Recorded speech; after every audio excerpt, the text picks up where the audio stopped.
Nagbabalik na naman ang inyong tagapaglingkod ng mga balita at pawang katotohanan lamang. Naging mainit nga na usapin sa mundo ng social media.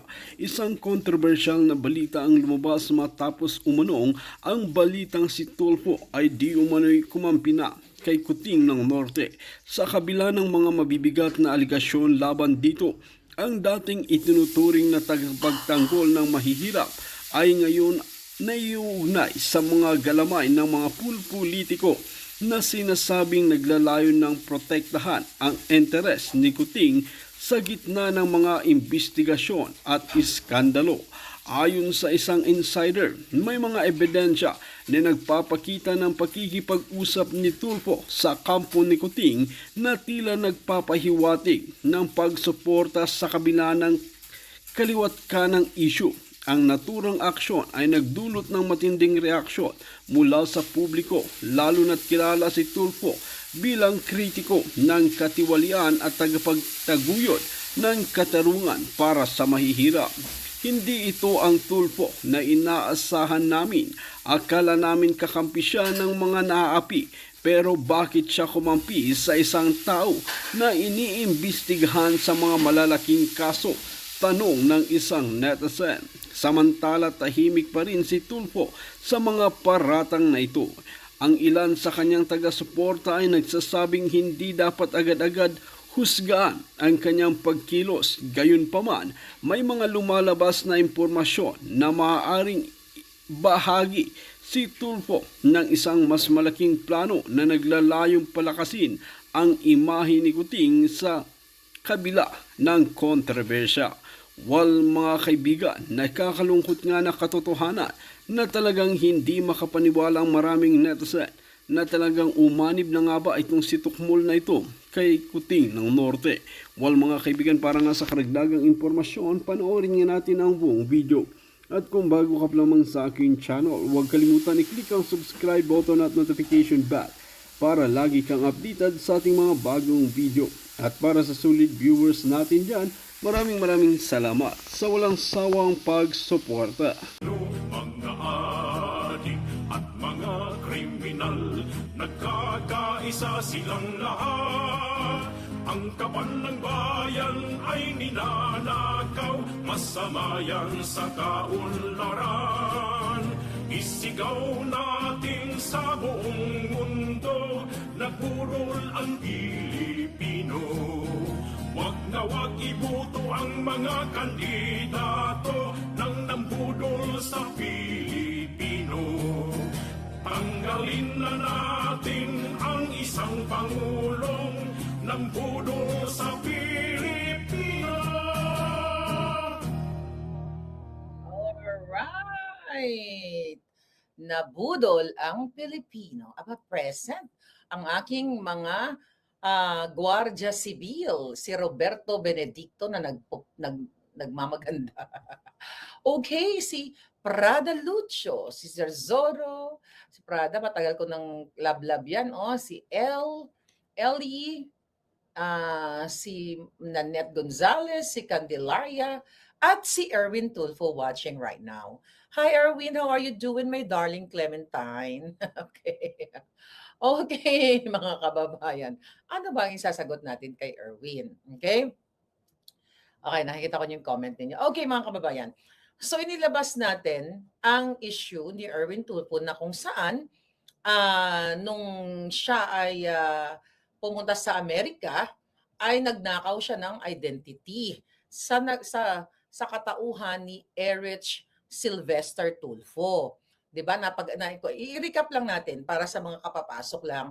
'Di ba, ang nakuha nating impormasyon base doon sa dokumento galing sa US Embassy na kung saan ni-revoke. Okay? Pinakita na natin 'yan sa Bolchakan.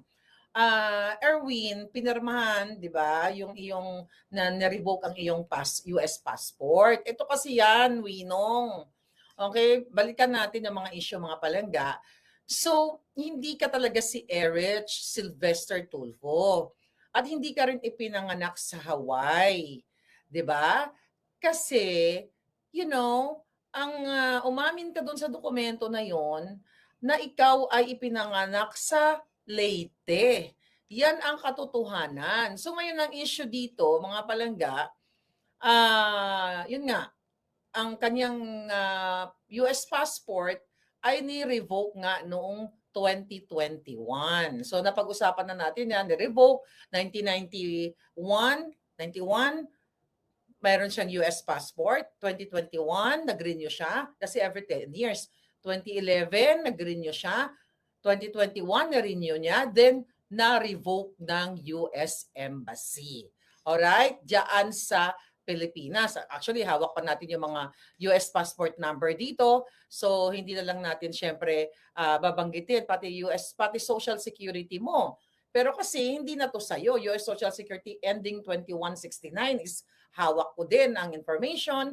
Kasi nga, mayroong mga nagmamagandang loob sa atin, mga kababayan. So, napag-usapan na natin kung ano yung mga fraudulent acts o yung mga violations na kung tutuusin, pwede talaga dapat ipataw dito kay Erwin Tulfo. So ngayon, mga kababayan, sumagot siya. Natural lang naman na sumagot siya dahil mga palangga, kailangan niya talagang ipagtanggol yung sarili niya. Imagine mo naman, nasa 2 birthday mo.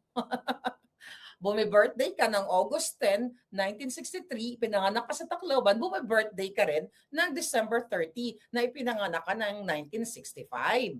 So ito kasi pinakinggan ko yung ang iyong yung show ninyo with Aljo Bendio. Ito naman si Aljo Bendio, syempre kaibigan mo 'yan. Sul-sul yan. Oo nga. Okay. Here's the thing, pating. Dito po sa aking mga palangga na gusto niyong maliwanagan. Okay? Ako, ito, ngayon pa lang sinasabi ko sa inyo, hindi po ako tatakbo sa kahit anong pwesto ng gobyerno. At hindi rin po ako papasok sa pwesto kung ano paman. Dahil nga, sinabi ko na sa inyo, I was offered, pero hindi. Ngayon panindigan ko, wala akong planong tumakbo. So magjo-joke man ako dyan, boto niyo ako presidente, that's only a joke. But wala akong planong pumasok. Dahil sa 2028, ang papasok si Inday, o baka nga, maya-maya may presidente na kayong bago. Pero ito, gusto kong sagutin si Erwin. Erwin, wala naman akong galit sa'yo. Wala akong personal na galit sa'yo dahil meron naman tayong pinagsamahan sa Facebook sa mga comment. Naging pinupuri-puri mo pa ako noon. The same thing, may message pa tayo nung Duterte time, di ba? Dahil syempre sinusuporta natin si Pangulong Duterte. Walang problema doon. I'm not supposed to, hindi kasi porket magkaibigan tayo, hindi ko na lang to, I'm not claiming na magkaibigan tayo, na nag-uusap tayo. Yung mga comment lang, you look so gorgeous, chucho, mga ganyan. Alam yan ng mga followers ko. So, eto pa, napag-alaman ko kasi, Winong, na kaya hindi ka inappoint ni Pangulong Duterte dahil sa issue mo na identity theft. Okay? Yun yung issue. Pero napanood ko kasi, sabi ni Rene Bondoc, Erwin Tulfo is a threat to national security. Sabi niya. Pero kasi mga kapalangga, nag-uusap sila ni Aljo Bendio. I will try my best na bait-baitan ngayon. Kinukwento mo kasi, umaapila ka sa puso ng taong bayan. Eto na naman pinapaikot na naman kayo ni Tulfo at iba, well, we're just talking about Erich Sylvester. Ang kinukwento mo na galing ka sa mahirap na pamilya, yung tatay mo is nasa military, di ba? Parang alam ko nga, ang yabang nyo noon, na yung tatay niya from military, you're this, you're that. Walang problema yon. Kinukwento mo na 10 kayong magkakapatid, na ang pinapaaral muna, ang priority muna si Mon Tulfo. Na-meet ko yan nung college days ako. Na-interview ko yan. Na-post ko nga yung picture na yan ni Mon Tulfo before. When I was like, I'm still bubbly. Yung alindog ko kumakabog-kabog. But anyway, okay yung kwento mo na nagsumikap ka, chuchu, yung kapatid mo, sila munang pinag-aral dahil mahirap, ikaw tumigil ka, nagtrabaho ka. Kung ganyan ang kwentong buhay, ang dami ko niyan. Okay? Pero I'm not here para ikwento yung buong kwento ng buhay ko kasi nakwento ko na yan sa mga palangga ko. Pero slight lang. You talk about being working student. Working student din ako. You talk about nakabuntis ka nung college. Ako din nabuntis nung college. Tapos sinasabi mo na may nagsabi na ipapalaglag, ganito, ganun, na panindigan mo. Ako pinanindigan ko din, nabuntis ako ng bata ako ng bonggang-bongga. Kaya nga lola na ako eh. Okay yun. Okay? I admire you sa mga ganyang dramatization. 101, 102, 103. Na 10 kami magkakapatid, ganyan-ganyan sinasabi mo. Kasi yung nanay mo may sakit, da. Kasi ang title ng vlog ninyo or ng show ninyo is, eto na, magsasalita ka na. Ang issue dito, Erwin, hindi about yung naranasan mong kahirapan. Tapos, nag-aral ka sa UE, ganyan-ganyan. Hindi tayo naging matanda ka pala sa akin. 'Di ba?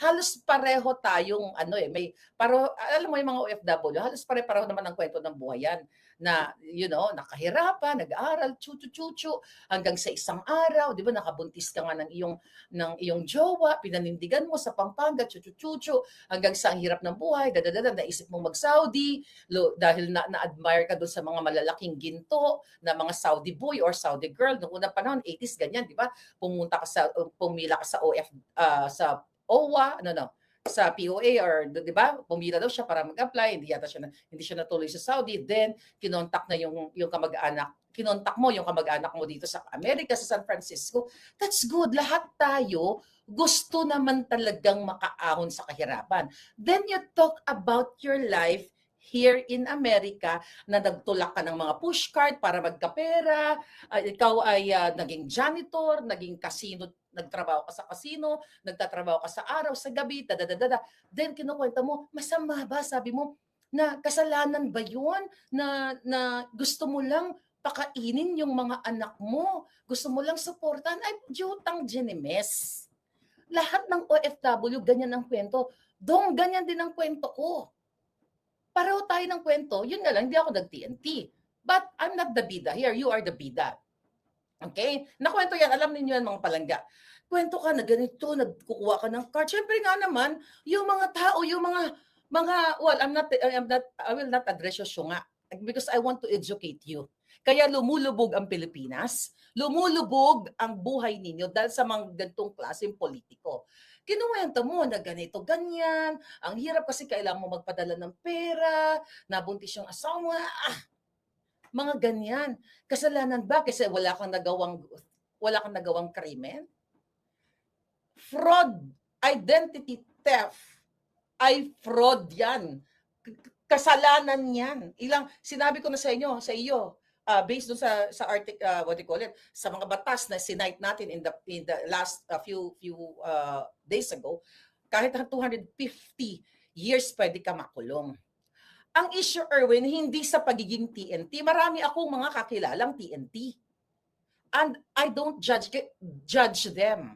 Kasi pareho tayo ng punto na kailangan mabuhay ng tao. Kaya galit na galit ako kay Babes Romualdez, nung nanalo si Lolo Trump ko, na sinasabi niya, umuwi na kayo mga Pilipino. Umuwi na kayo kasi papadeport na kayo ni Trump. Remember that, palangga? Dahil naniniwala ako na hindi yung mga nag-TNT, whether Pilipino or anuman ang lahi mo, you want to stay kasi wala kang babalikan sa Pilipinas. Kasi mahirap ang buhay, wala kang babalikan sa Romania, sa Italia, kasi iba-ibang lahi dito eh.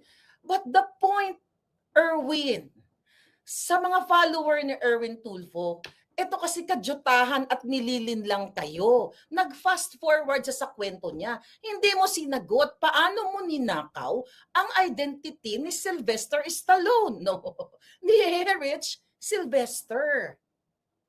Yun eh. Paano mo ninakaw yung identity niya?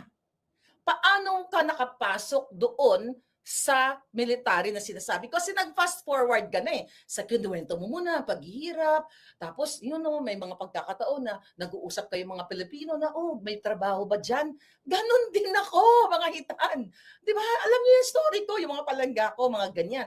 Nambubudol kay, ginagago mo yung Pilipino, hindi na tanga tong mga palangga ko, kaya yung mga palangga dito, gumising kayo. Ang problema sa iyo, Erwin, naging gahaman ka, naging greedy ka. Kung hindi ka nag-ambisyon, hindi ka na nga nabuking ng panahon ni Duterte. Kasi hindi ka binigyan ng pwesto. Dahil alam ng Duterte administration na Amerikano ka. Kasi 2021 lang ni-revoke ng US government ang iyong pasaporte. Ang question doon, wala tayong problema doon, Erwin, na nagtrabaho ko, kaluoy man si Erwin, $5 per hour, dahil TNT, $3 na lang. Ganon din ako. I was a student, di ba? Nag-student visa and everything. Tapos, ang per hour noon is $10, 8 lang natatanggap ko, kasi ganito, ganyan, student pa, we're just waiting for da-da-da-da. Halos pareho ang kwento ng mga nandito sa Amerika. Mag-agree kayo dyan. Ang issue dito ay hindi TNT. Ang issue dito yung identity theft, ang pagnanakaw mo based on that documents na pinresent ko na, sino si Sylvester, si Erich Sylvester. Okay na yung TNT na nakakuha ka ng papel mo dahil later on nakapag-asawa ka, wala tayong issue dyan. O later mayroon palang nag-sponsor sa'yo na kumpanya o ganyan, wala tayong problema dyan kung from TNT kasi I know a lot of people. May mga classmates ako dito sa Amerika na nag-telearalan kami, nag-aral-aral kami ng bonggang-bongga, tapos yung iba hindi nakakuha ng ang tawag dito, employer, iba-iba. I will tell you, Erwin, dahil somehow, 'di ba, nakapag-work ako, hindi naman ganoon katagal sa law office na kung saan nag-aayos ng immigration papers. Ako mismo kaya ko kaya kong ayusin yan. Alam mo, yan nga ang gusto ko sa business. Business kung kaya ko lang yung consultancy at mag-aayos ng mga papel-papel, like yung mga petition ninyo dyan sa Pilipinas, I can do that, but I don't have time. So alam ko yung mga kadyutahan, pero Erwin kasi, huwag mong lokohin yung sarili mo. Huwag mong, kung nirarespeto mo yung nanay mo na sinasabi mo, namatay na yung nanay mo, di ba? Nasabi ng nanay mo, gumawa ka ng mabuti. Gumawa ka this time ng kabutihan para sa Pilipino. Huwag mo kaming budulin. Walang problema kung nag-TNT ka, although, mga kapalangga, hindi lang si Erwin Tulfo ang nag-TNT. Millions na mga TNT dito sa Amerika, hindi lang po Pilipino, iba't ibang lahi. Balay mo, swertihin nga kayo, baka si Trump, etos lang, yung pala mag-amnesty siya, patawarin niya lahat ng mga TNT. Kasi nangyari yan nung 80s. Kaso lang, hindi ka nakasali doon, Erwin. Ba't hindi ka nakasali doon sa ano na yon, I think hindi ako nagkakamali, 86? I'm not sure. You comment.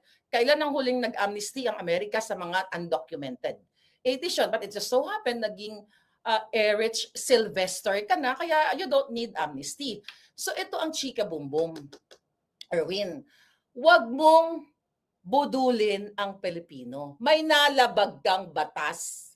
At wag mo akong pigilan. Nasasabihin, ikaw, yung malaking salamin dyan.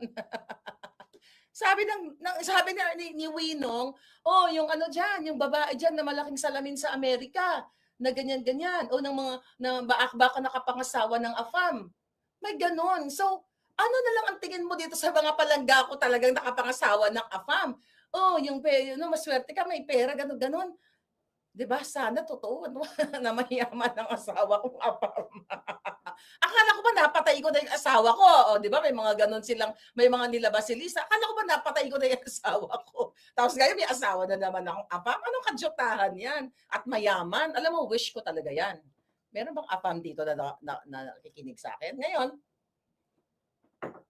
Erwin, tapos sasabihin mo, umuwi ka na lang dito para tumakbo ka ng presidente, pati si Aljo Bendio. Ganon ba talaga kabobo at kababaw yung mga utak ninyo? Yung mga fallacy nyo sa buhay ninyo? Mga kadyutahan? Nililigaw nyo Pilipino. Karapatan ko bilang isang ipinanganak sa Pilipinas na nagpapadala ng remittance ng accountability from you kasi inappoint ka. Ginawa ka ni Tambaluslos na congressman at sweldado ka ng bayan. Mga kababayan, yung nagpapalo kay Erwin, na kesyo sinisiraan lang namin siya, may mga binanggit pa siyang, I think sino yung ibig niya sabihin na reporter na taga Davao? Was it? Sino yon? But anyway, dapat wag na lang daw tayo mag-comment. Matumulong na lang daw kayo kasi yan yung babaeng yan, yung malaki ang salamin, ganyan. nagsalta ng salta laban sa administrasyon. Jutang ginina, tangina niyang mga bangag na yan. Bakit? Okay, sino to? Dali, tingnan natin. Okay, sandali lang. Dali, mukhang baka may incoming tayo, baka baka importante. Dali palangga. Baka importante i-touch.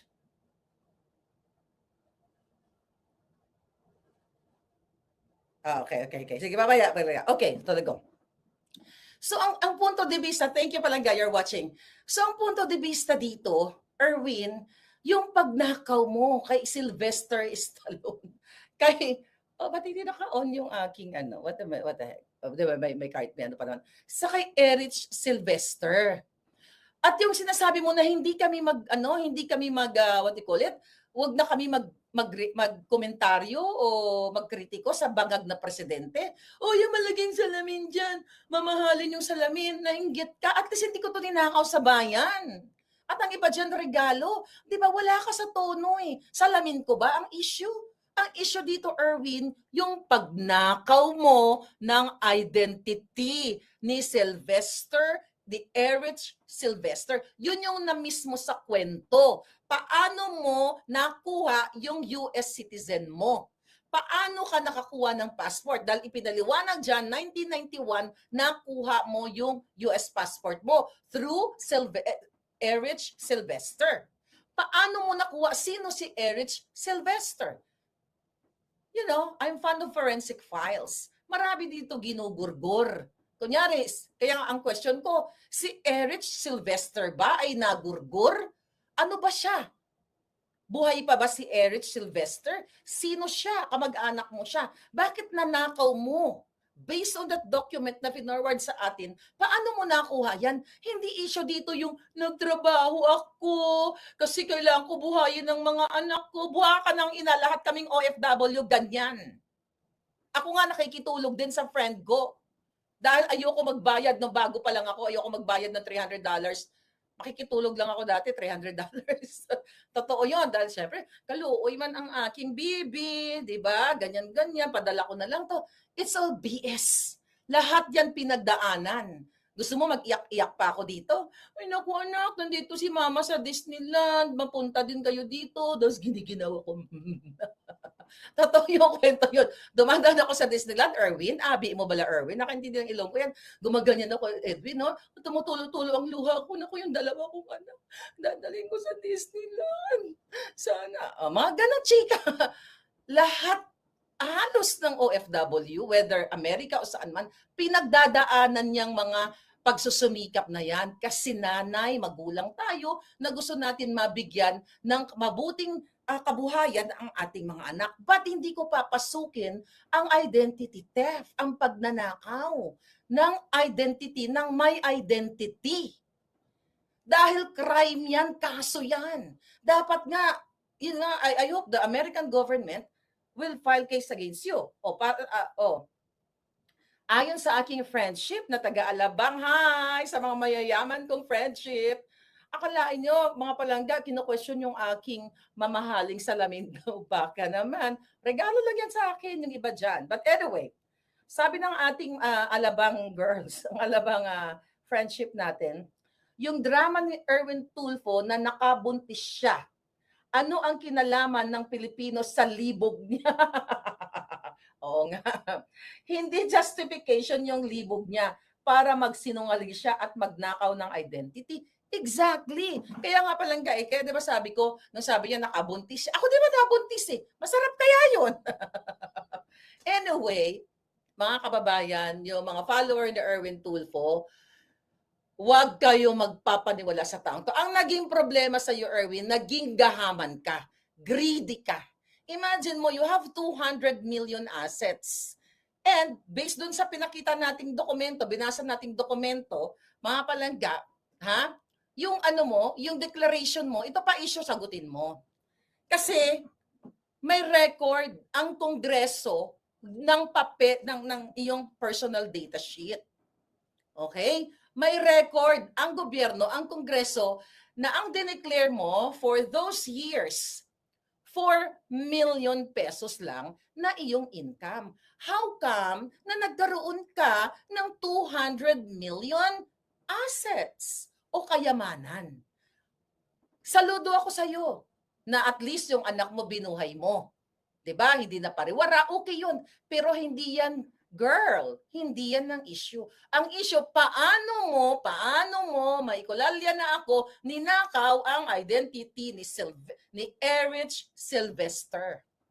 At sagutin mo ang mga issue dahil according to the US Constitution, I wish kabisado. Ang sarap siguro magsalita, no? Pag alam mo kabisado yung mga constitution kasi I don't have that. Katulad yan, Erwin. Ako gusto ko talagang maging abogado nung panahon nung bata, nung nag-aaral ako, pre-law yung first course ko communication. Pero wala kaming pira. Kaluoy man si Inday. Si Inday Martica, wala din akong pera. Nagpo-promissory note din ako. Hindi rin ako makapag-exam. Nag-working student ako para makaahon sa kahirapan. But pag ako ba nag-identity theft, sasabihin ko ba sa inyo yan? Palangga, patawarin nyo na ako. Mabait naman ako Kasi, naghirap ako, ganyan-ganyan. Bullshit yan, Erwin. Ang issue, magnanakaw ka ng identity ni Erich Sylvester. Doon mo, hindi mo yun naipaliwanag. Puro ka emotional appeal, nakabuntis ako ng asawa, yung anak ko, Ang question ko ngayon, US government, posible ba na ma-denaturalized ang kanyang mga anak? Ang sagot, hindi man ako abogado pero binasa natin yan, pwede. Depende kung paano nakuha ang citizenship. Kung nakuha ng kanyang anak, ayon sa Constitution ng Amerika, Constitution 1, 2, 3, 4, 5. Hindi, nabasa ko lang kanina. Okay, binasa natin. Tignan natin to. Pwedeng bawiin ang citizenship ng anak mo kung ito ay nakuha niya dahil sa dahil, let's say for example, no, like yung anak ko nung nag-US citizen kami, right there and then, wala pang 16 yung anak ko, automatic yun kasi citizen Pag below 16, ang in-apply lang namin, actually walang naturalization yung anak ko dahil automatic passport yun. Ganyan. Pero kay Erwin, pwede kasing paano nakuha ng bata. Kung birthright, hindi yun makukuha. Hindi na yun ma-revoke ng US government kasi wala namang batas na gano'n. So kung birthright, meaning kung ipinanganak ang bata dito, yun yung ginagawa ng mga artista, di ba? Pumupunta dito, tapos iniluluwa lang kanila mga anak para magkaroon sila ng US citizen ng mga bata. But I think sa panahon ni Trump, mukhang babaguhin na yan. I'm not sure, pero narinig ko naulinigan ko habang nagkakapi sila, nasa dingding ako. Chika lang. So anyway, pwede kung birthright, hindi. Kung yun ay nakuha niya, let's say for example, katulad sa anak ko, tapos alam ng anak ko, ay alam ng anak niya pala, alam ng anak niya, pwedeng mabawi. Depende. Pero it's a lot of work, ganyan-ganyan. So, tignan natin. Okay? Ang sabi ng ating, tignan natin. Tignan mo, kalibugan mo kasi Erwin Wala namang problema ang libog. Masarap yun, no? Lahat naman tayo may libog, pero nasa yan? Nasa, what do you call it? Nasa oras yan. Okay, here we go. Okay? Ang sabi ng batas ng Amerika na pwede